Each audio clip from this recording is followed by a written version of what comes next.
to Congressman Representative Jamie Raskin.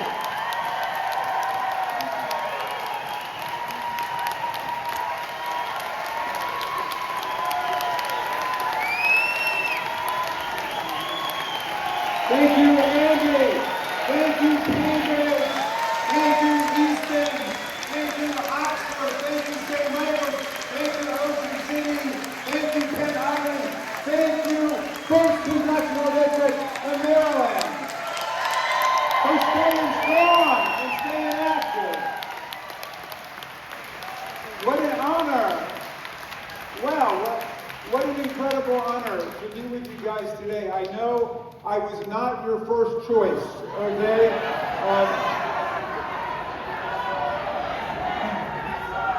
But I heard that your congressman couldn't quite squeeze you in today.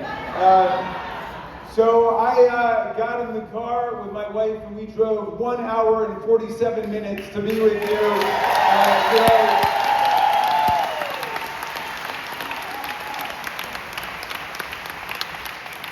You know, I keep hearing my Republican colleagues talking about paid protesters. Is anybody out there being paid to be here today? Well, what's interesting is that the people who are showing up are not paid protesters, but the people who are not showing up are paid politicians.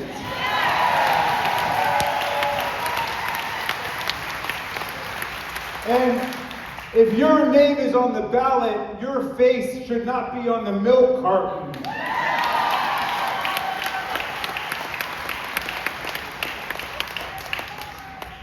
So, I'm going to try to fill in the best that I can. You know, a town hall meeting has two dimensions to it. One is that the members come and report to you about what we've been doing.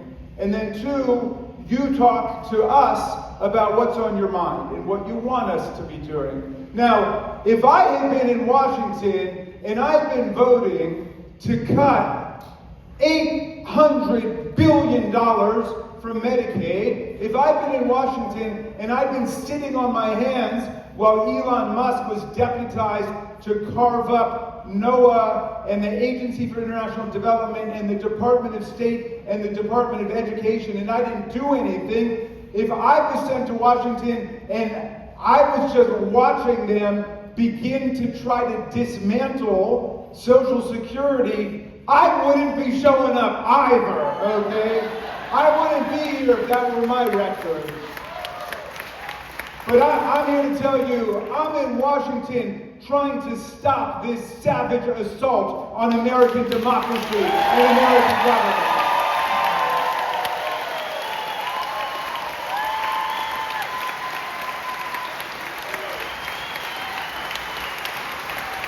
My fellow Marylanders, you know, I went to the joint session State of the Union speech by Donald Trump. I brought with me a constituent of mine named Dr. Lauren McGee. She is a pediatric cancer doctor and biologist.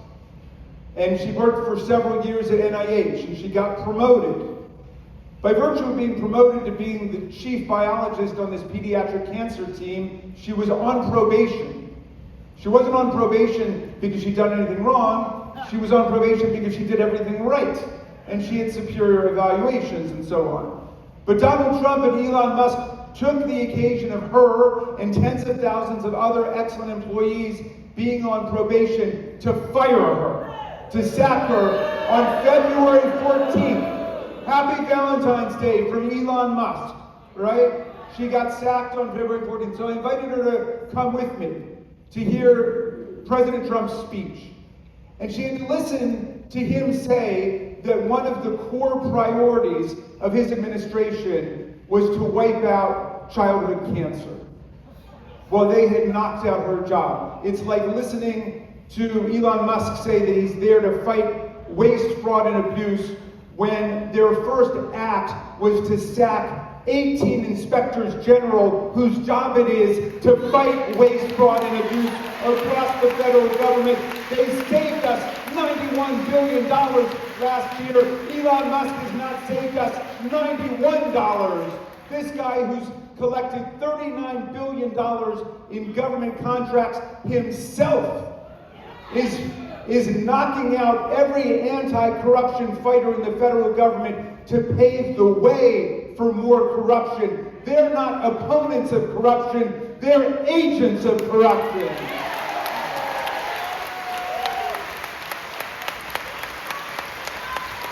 But anyway, so Lauren had to listen to Donald Trump say he was going to fight childhood cancer when he knocked out the chief biologist of her unit and set their work back God knows how many years. And then he got to the pinnacle of his speech. It was an endless 7-hour Fidel Castro style speech, but he got to the point where he was laying out all of the savings that he imagined that he and Elon Musk had caused for the American people by sacking air traffic controllers and Forest Service firefighters and FDA food and drug inspectors and NIH scientists. But anyway, they wanted a little roundup of all the waste that they thought they were getting. And at the very peak of it, he said, and it was very convincing to me, I was almost about to change sides and go to the other side of the aisle. He said, and they spent $8 million at NIH to create transgender mice. And I said, wow, did they really do that? I mean, maybe there's something to what these MAGA politicians are talking about. $8 million on transgender mice? Well, I looked it up. All you had to do was Google it on your phone. No, NIH didn't spend $8 million on transgender mice. NIH spent $8 million on transgenic mice. They were injected with DNA so they could do research on Alzheimer's disease and AIDS and breast cancer and colon cancer. My friends, we are being governed by morons.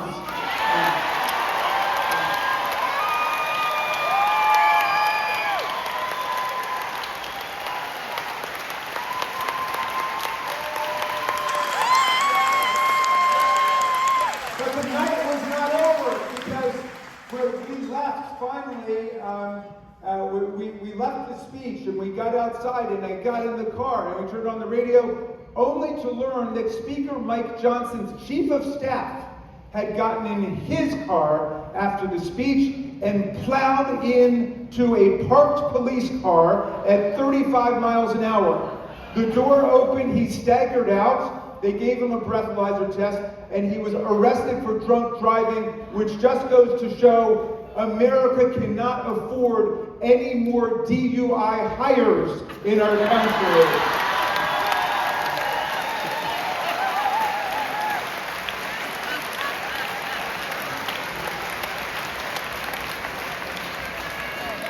So everybody's saying we're in a constitutional crisis.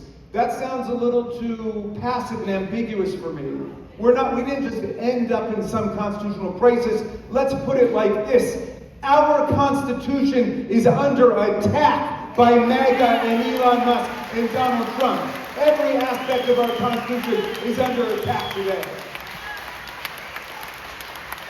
And so I thought I would take my few moments with you, my friends, to give them a little refresher course into the Constitution. Because America needs it. Because they're promoting civic and constitutional illiteracy.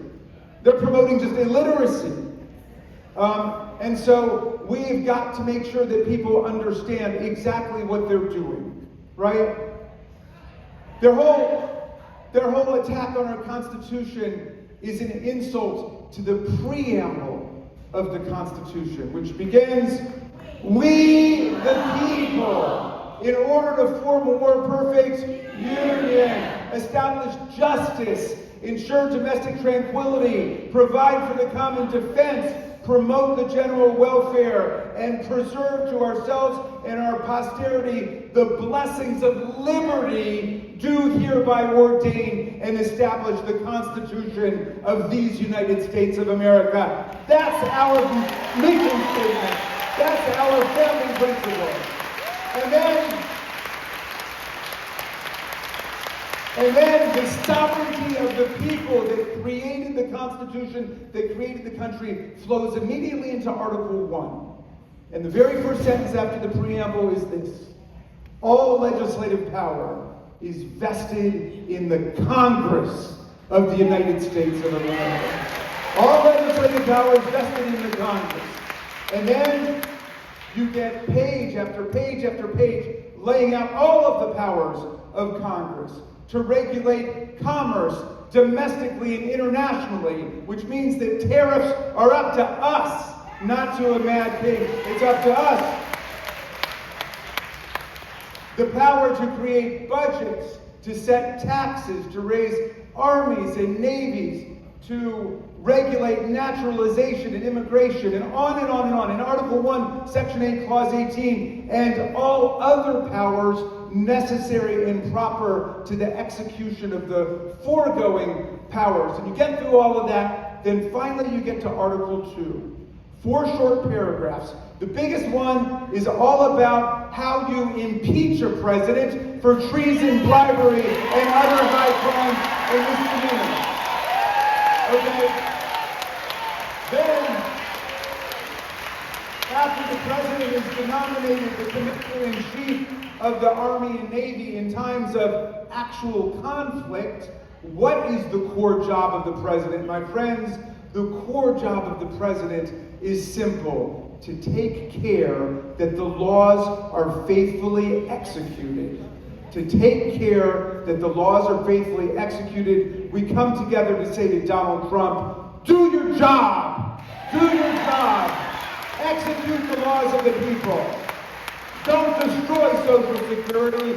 Defend Social Security. Don't destroy NRH. Implement the laws and fund NIH and fund the Agency for International Development. An Appropriations Act is another federal law, like the law which says you cannot assault federal officers. It's a law, it must be respected.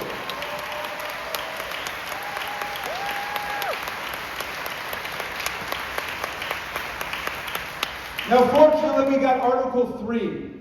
The judicial power is vested in the courts. My friends, the courts are saving us today, and we are winning in the courts every single day. We are winning in the courts. More than 140 cases have been brought in federal court, and we now have 42 temporary restraining orders or preliminary injunctions against the lawlessness and the chaos visited on the American people by Donald Trump and Elon Musk. The first one to go down was their first executive order denying birthright citizenship. The first sentence of the 14th Amendment says, all persons born or naturalized in the United States and subject to the jurisdiction thereof are citizens of the United States.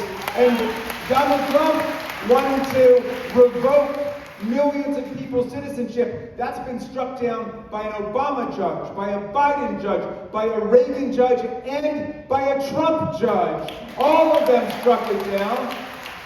And the Reagan judge said it was the easiest case he'd ever decided in his entire life. You don't need to be a lawyer to understand what's wrong with that. You just have to know how to read. Okay? Their federal funding freeze got struck down immediately in several courts because it's not up to the president to decide whether to spend money. It's up to the Congress. When we allocate the money, we appropriate the money, you spend it according to the instructions that we give. We are winning with the Consumer Financial Protection Bureau, the bureau that was set up to save American consumers money against rip-off artists and predatory corporations. They saved us $31 billion so far in bank overdraft fees. It used to be the bank overdraft fees were around $35 or $40. They were capped at $5 by the CFPB. Credit card late charge fees were up around $30, $35, capped at $5 by the CFPB. So you can see why Donald Trump and Elon Musk want to dismantle the CFPB, but they don't have the right to do it because Congress created it for the people, and only Congress can dismantle it, not the president.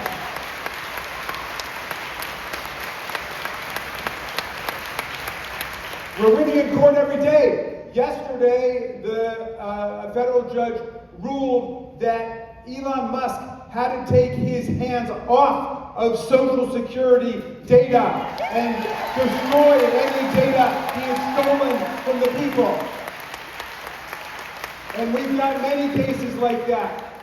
And I want to tell you, my friends, a week ago we got a decision declaring, despite all of his protests, that Elon Musk's Doge was a federal agency and therefore is subject to FOIA. That day, I wrote a FOIA request under the Privacy Act of 1974 demanding to get all the information that Doge has on me in Social Security, Department of Defense, State Department, Department of Education. That's my data under the Privacy Act, and every American has the exact same right. 340 million Americans have the right to write to Doge, to write to Elon Musk, and demand an accounting of your data to make sure it's not been diverted to third-party sources, like, for example, an artificial intelligence program called Grok. We want to make sure it's not gone to any other commercial entities, and we also want to make sure they're not altering our data.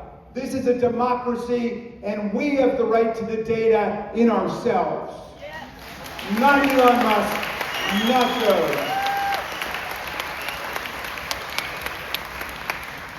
Vice President Vance says it's up to President Trump how the law governs President Trump. I'm sorry, that's not how it works. It's not up to President Trump. In 1803, in Marbury versus Madison, the Supreme Court said it is emphatically the province and the duty of the judicial department to say what the law is. It's up to the court to tell him, not up to him to tell the court what the law means. And now my MAGA colleagues, and I believe your congressmen, they're out there saying that these judges should be impeached. No, they're saying these judges should be impeached. In all of U.S. history, only 15 federal judges have been impeached. And I went and read all the cases. Some of them were impeached for bribery, for corruption, for depriving the court of its integrity by selling verdicts. Some of them were impeached for habitual drunkenness on the bench. Not even being drunk once or twice, they can forgive that. But habitual drunkenness, they got rid of that. There's never been a federal judge impeached because of the content of his or her judicial ruling or opinion. This is the first time that politicians are trying to impeach federal judges for their rulings since they tried to impeach Earl Warren for rendering Brown versus Board of Education. That was the last time I could find that this had happened. That was the last time. And they want to impeach judges for doing their job. Just like they got rid of more than a dozen prosecutors in the aforementioned U.S. Attorney's Office in the District of Columbia for having done their job. They prosecuted January 6th insurrectionists, hundreds of whom violently assaulted Capitol police officers, Montgomery County police officers, D.C. police officers, smashing them in the face with steel poles and Confederate battle flags and Trump flags. And when their new guy got in, whose name is Ed Martin, the new U.S. Attorney for the District of Columbia, the first thing he did was he dismissed cases against January 6th defendants who he represented. He was the defense lawyer, he got in, and then he dismissed cases against them while he was still representing them, which is, of course, a cardinal violation of the rule of ethics. You can't be on both sides of the V, and he was, but then they sacked a dozen prosecutors simply for doing their job and participating in the prosecution of people who participated in the worst mass violent attack on the U.S. Capitol in American history. And they fired them for that. Because they don't understand our Constitution. Our Constitution, in a half dozen different places, condemns and opposes insurrection. Article 1, Section 8, Clause 15 says, Congress has the power to call forth the militias of the states in order to oppose invasions and suppress insurrections. Yeah. Right? Yeah. The Guarantee Clause says Congress shall guarantee to the people a Republican form of government and assist them in putting down domestic violence. Right? My favorite, the one that's been read out of the Constitution by the Supreme Court, is Section 3 of the 14th Amendment, which says, anyone who has taken an oath to uphold and defend the Constitution of the United States against enemies, foreign and domestic, who violates the oath by, quote, engaging in insurrection or rebellion shall never be allowed to hold federal or state office again. We have an anti-insurrection constitution and a pro-insurrection administration. And they're doing everything in their power to fortify and to empower the Proud Boys and the Oath Keepers who've become Donald Trump's private militia force, a reserve army for him to attack the real power of the people. My friends, the vast majority of Americans oppose authoritarianism, oppose the autocrats, the theocrats, the plutocrats, the oligarchs. Americans believe in democracy and freedom in our country.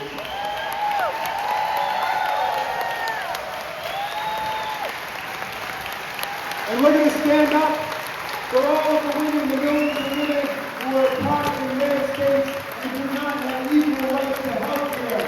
We're going to stand up for them. And we're going to stand up for the LGBTQ community. That's under attack. We're going to stand up for the freedom of speech. We're going to stand up for the freedom of press. We're going to stand up for the Bill of Rights. There are no illegal words in America. Diversity is not an illegal word. Equity is not an illegal word. Inclusion is not an illegal word. And guess what? You can't ban words in America. The Associated Press has the right to call the Gulf of Mexico the Gulf of Mexico without being banned from the White House.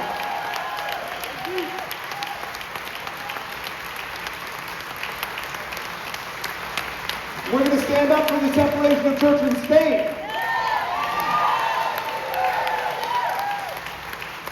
One of my MAGA colleagues got up on the floor and said the moral downfall of America was in 1962 when the Supreme Court banned prayer in the public schools. And I got up and I said, you know what? The Supreme Court never banned prayer in the public schools. As long as there are pop math quizzes, there will be prayer in the public schools, okay? You can pray whenever you want.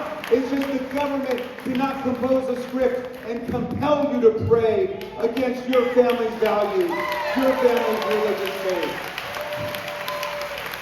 And now the Alabama legislature has gone ahead and endorsed the Ten Commandments and voted to post the Ten Commandments everywhere. So of course my MAGA colleagues come in and they say they want to endorse the Ten Commandments. They want to put the Ten Commandments up on the wall. And I said, gee, you know, the Ten Commandments have been doing fine for millennia without an endorsement of the Freedom Caucus in the U.S. House of Representatives. No, they say, no, we got to take a vote. So we go to the Rules Committee, and I propose a rule. I say, if we're going to vote on the Ten Commandments in 2025, then we should have to vote on each commandment separately. Okay? I'm not going to let them get away with that omnibus package. And you should not be allowed to vote for any commandment you've ever violated, because you'll be taking the name of the Lord in vain.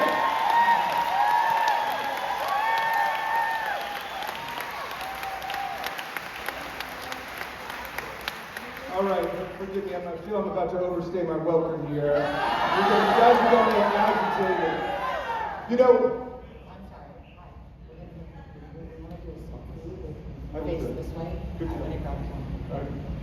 I'm going to tell you guys two more things, and then we're going to take a selfie, so nobody move, okay? You know, In the old days, I mean, I was in the state senate for a decade, and I prided myself on bipartisan work.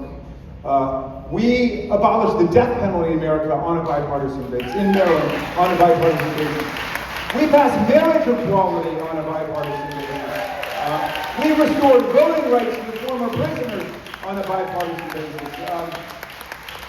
But anyway, it's, you know, they got rid of Liz Cheney, and they got rid of Adam Kinzinger, and they got rid of Mitt Romney. They're purging all of them because that party has got to operate like a religious cult, really. And people say, you Democrats, you're all over the map, and you're loud and you're noisy. I'm like, yeah, that's democracy. That's what democracy looks like, right? But anyway, I went to a goodbye party for one of my colleagues, a guy named Trey Gowdy from South Carolina, and he said to me on the way out, he said, you know, Raskin, you're not a bad guy. The problem with you is you're a liberal. And I said, you're damn right I'm a liberal. The heart of that word is liberty. And I'm a progressive because the heart of that word is progress. But you know what my favorite thing to call myself these days is? A conservative. Why?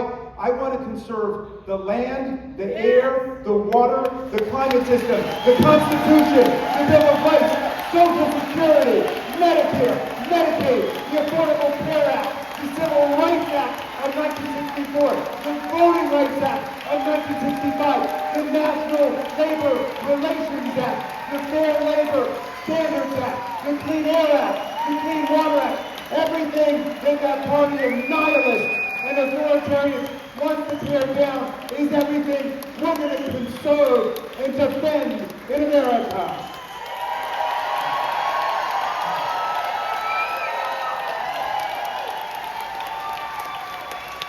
All right, my friends, I'm going to leave you with the words of two of my favorite democracy patriots. One, the great Frederick Douglass, born about 20 minutes away on the Wye River Plantation into slavery. And he escaped from slavery to become our great freedom fighter through the Civil War and Reconstruction. And Douglass said, if there's no struggle, there's no progress. The struggle may be moral, it may be physical, it may be moral and physical, but there must be struggle. Power concedes nothing without a demand. It never has, and it never will. A message to you from a fellow Marylander from the 19th century, the great Frederick Douglass. And I'll leave you finally with the words of Tom Paine, who our son Tommy was named after. And Tom Paine got over here in 1774, 2 years before the Revolution. He fell in love with the promise of our country. He said, if this land lives up to its values and its ideals, he said it will become an asylum to humanity. Not an insane asylum, mind you. A place of refuge for people seeking freedom from religious and political and intellectual repression from all over the world. And he wrote Common Sense, the great pamphlet that ignited the American Revolution. And George Washington had the troops reading Common Sense by campfire at Valley Forge. But anyway, 1776 was a tough year. And half of the people were running around saying, you can't beat the kings and the queens and the emperors and the autocrats. For all time, people have lived under people like Vladimir Putin and Donald Trump and Viktor Orban. That's been the fate of humanity. But half the people said, no, let's gamble on a different destiny. Let's create a government and found it on the principle of consent of the governed with freedom and rights for all, with everybody being created equal. So anyway, Paine wanted to write a pamphlet to give people hope and courage and endurance through a very tough time. And he wrote this beautiful pamphlet called The American Crisis. And I'm going to update the language just a little bit pursuant to strict instructions from Nancy Pelosi, who said Tom Paine was a feminist and he wouldn't mind. And that he was. He was fighting for women's voting rights in the 18th century. But anyway, he said, these are the times that try men and women's souls. The summer soldier and the sunshine patriot will shrink at this moment from the service of their cause and their country. But everyone that stands with us now will win the love and the favor and the affection of every man and every woman for all time. Tyranny, like hell, is not easily conquered, but we have this saving consolation. The more difficult the struggle, the more glorious in the end will be our victory. Let's make that victory ours in this century, today. Thank you, indivisible Eastern Shore. Thank you, indivisible Cambridge. Thank you, indivisible. Thank you, Maryland, beautiful. First, we're not going to